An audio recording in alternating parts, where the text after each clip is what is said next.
Hello dear students, welcome to professor SP Goyal IAS classroom. प्यारे विद्यार्थियों, आज मैं बहुत बड़ी शिकायत लेके आया हूँ। जो प्रोफेसर आपको तन मन धन से लगा हुआ है 12-12 13-13 घंटे सारा दिन रात दिन इस एज में, आप ना तो जो है 2 मिनट लगते हैं स्प्रिंट में, 5 क्वेश्चन रोजाना दे रहा हूँ वो भी नहीं कर रहे, 10-12 बच्चे छोड़ के। फिर मैंने ज्योग्राफी का मॉक टेस्ट दिया, छेड़ा ही नहीं। आप बड़े बड़े कॉर्पोरेट के कर रहे हैं, मुझे पता है, करो आप, मैं मना नहीं करता। 100 क्वेश्चन, लेकिन उनके क्वेश्चन में मेरे क्वेश्चन में रात दिन का फर्क है। या तो उनके आएंगे या मेरे आएंगे। मैं न्यूज़पेपर से स्ट्रक्चर करता हूँ, आपको पता है, सारी चीज मैं बता चुका हूँ। फिर करंट की वीडियो मैं बंद करने जा रहा हूँ कल से। जब 50 व्यू आ रहे हैं एक दिन में, तो उसका फायदा क्या है? मेरे सारे रिसोर्सेज इन पे लग रहे हैं, सारा समय, पैसा, हेल्थ, सब कुछ तो लगा दिया मैंने। दुख होता है ऐसे, जिस तरह से आप कर रहे हैं। उन कॉर्पोरेट के पास बताइए कौन सा प्रोफेसर है जो इतनी मेहनत कर रहे हैं, मुझे ये बता दिए। मैं उनका अगेंस्ट नहीं हूँ, मैं आपकी सक्सेस के लिए आया था। और मैं आपके ये जो प्रिलिमिनरी के सेक्शन से आपके बिल्कुल डोर स्टेप पे लाके रख दी मैंने, लेकिन आप उसको संभाल नहीं रहे। आप ये सोचते हैं कि जो पैसा नहीं लगता ना जिस चीज पे, वो ऐसी होती है, बेकार चीज है। इसी चीज के 20,000 रुपये जो ना कोई कॉर्पोरेट मांग लेता मेरे से लेके, आप 20,000 दे देते हैं और बताते कि इसकी वजह से पास हो गया मैं। 16 जून का आपका रिजल्ट जो ना ऑल टुगेदर डिफरेंट होगा। जिन बच्चों ने ये किया सारे पास होंगे, मैं तो क्लेम नहीं करता। ऐसे ऐसे क्वेश्चन जो है लेके आता हूँ रोजाना, जो आपने सुने नहीं है, वही क्वेश्चन वहां आते हैं। 2023 का पेपर देखा आपने, फिर क्यों नहीं करते आप? इसका मतलब ये थोड़ा ना कि मेरे पास समय फालतू है या मेरे जो ना रिसोर्सेज ज्यादा है मेरे पास। कल एक बच्चे ने मुझे बड़ा अच्छा जो ना बताया, अच्छा लगा मुझे, मुझे तो याद भी नहीं था। एक बच्चे ने शाम को वन ऑन बात कर रहे थे, 1 to 1, बताया कि सर मैं आपको ट्रोल कर रही थी,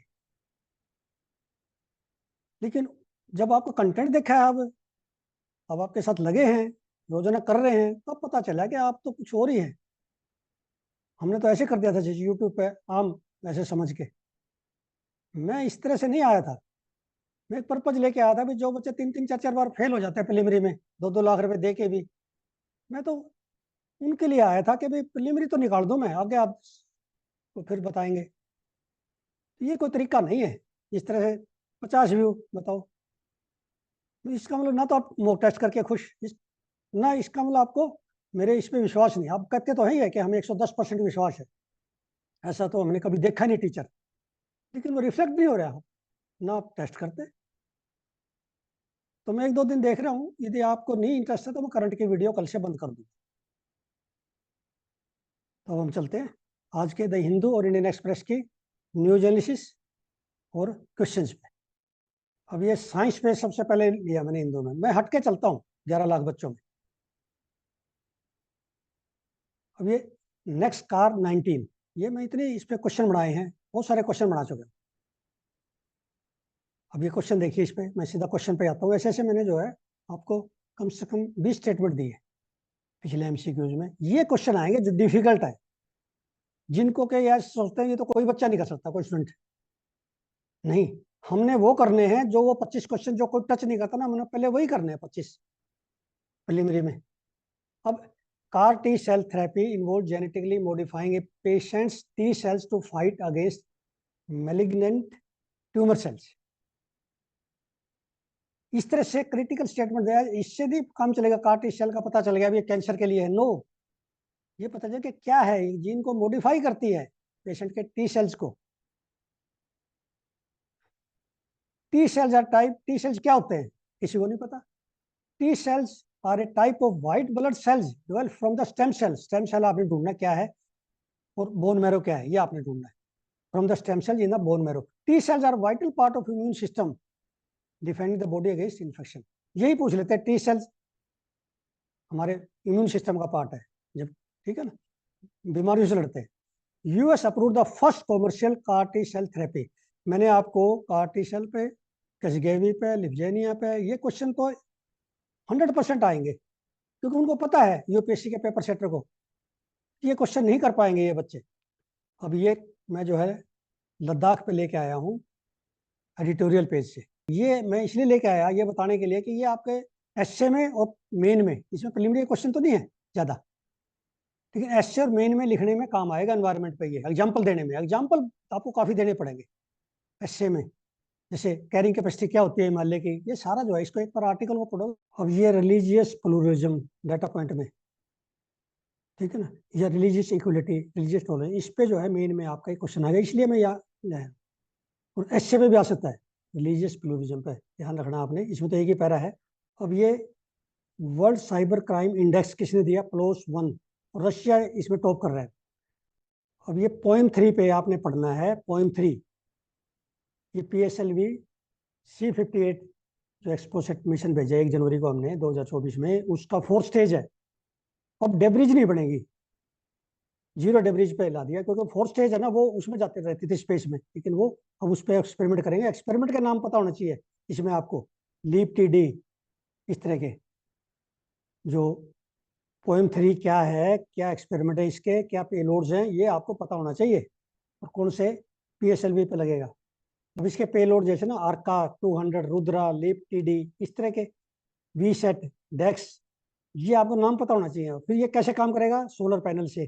पोएम 4th स्टेज है ना PSLV C58 की, और कम्युनिकेशन जो है ग्राउंड से बनी रहेगी इसकी, तो ये आपने पढ़ना अच्छी तरह से।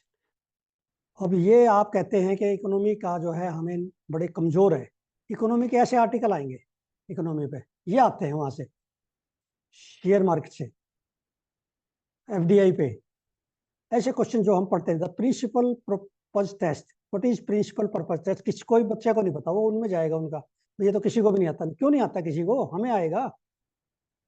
ये प्रिंसिपल पर्पज टेस्ट क्या है, किस कंट्री के साथ है, इंडिया मॉरिशस, ठीक है ना। ये जो रिवाइज ट्रीटी हुई है ना, DTAA, ये इसका क्वेश्चन देखिए कैसे निकाला मैं। इंडिया ने जो ये प्रोटोकॉल साइन किया है, इसका नाम है, ये डबल टैक्सेशन अवॉइडेंस एग्रीमेंट में टैक्स इवेजन अवॉइडेंस करने के लिए, अवॉइड ना हो टैक्स, FDI या FPI जो है अवॉइड ना करें, तो ये प्रिंसिपल पर्पज टेस्ट करेंगे इसको, जो अमेंडमेंट किया है इन्होंने, ये प्रोटोकॉल दिया है, ये है। और एक क्वेश्चन और निकल गया, पहले तो ये पता होना चाहिए डबल टैक्सेशन अवॉइडेंस एग्रीमेंट के कौन कौन से और कंट्री हैं, आपने ढूंढना है। एक क्वेश्चन ये है कि हमारा जो है सबसे ज्यादा इन्वेस्टमेंट FPI कहाँ से आ रही है, US से, फिर सिंगापुर, फिर लक्समबर्ग, उसके बाद मॉरिशस। ये सारे गलत करते हैं, सबसे पहले सिंगापुर लिखोगे आप या मॉरिशस लिखोगे, नहीं। अब 2023 में US नंबर 1 पे।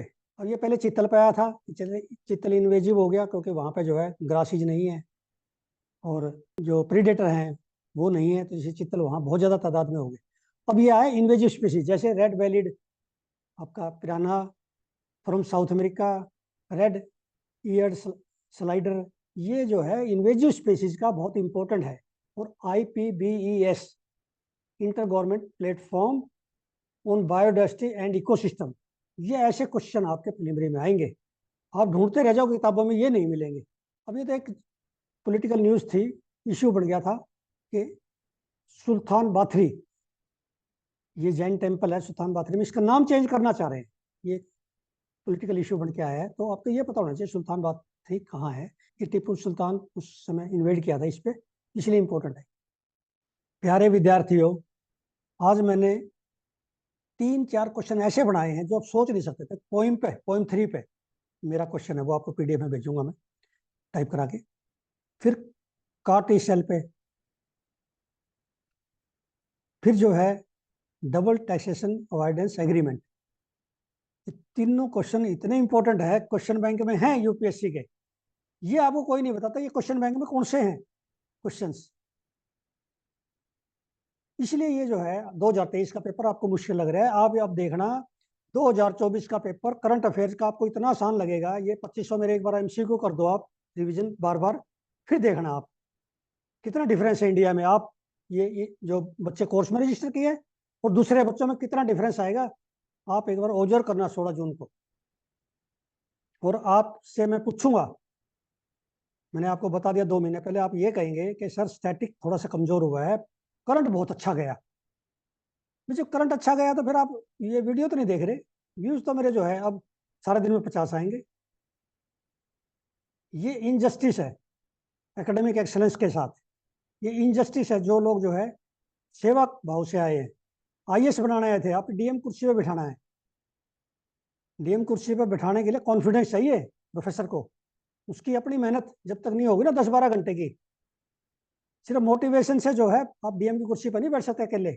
आपको ये क्वेश्चन देने पड़ेंगे जो एग्जाम में आते हैं, ये इंटरनेशनल लोकेशन देनी पड़ेगी, वाइल्ड लाइफ का देना पड़ेगा, एग्रीकल्चर, ऐसी सीरीज जो एग्रीकल्चर की किसी किताब में नहीं है, विद सिंपल क्वेश्चन। देखने के बाद तो बड़े आसान लगते हैं, लेकिन वैसे नहीं आते। कितने मॉक टेस्ट बना रहा हूँ, आप मॉक टेस्ट कर ही नहीं रहे। मैं एक एक 10-10 क्वेश्चन में 2-2 3-3 घंटे लगा रहा हूँ, ताकि आप इधर उधर मत भागो। यदि आपने रिवीजन करना है तो previous year questions equivalent, geologist exam, economics, वो करो। उनका हमें पता किसी प्रोफेसर ने सेट किया है। ऐसा काम मत कीजिए कि आपको जो है वो एक्सपेरिमेंट मत कीजिए जिस एक्सपेरिमेंट आप 3 साल से फेल होते जा रहे हैं, दोबारा मत कीजिए उसको, उसके तो वही रिजल्ट आएंगे। समझ गए मेरी बात? हम केमिस्ट्री में एक्सपेरिमेंट करते थे, मान लिया सल्फर डाइऑक्साइड गैस निकलती है कोई केमिकल 2 मिलाने से, वो तो हर बार निकलती थी, या क्लोरीन, वही आपके साथ होना है। तो मेरी आपसे गुजारिश है, इसको इतना सीरियसली लीजिए। यदि आपने डीएम की कुर्सी पर बैठना है तो जुड़ जाइए इमीडिएटली, और इसको सीरियसली कंसिस्टेंसी से, हार्ड वर्क से रिवीजन कीजिए। Thank you very much.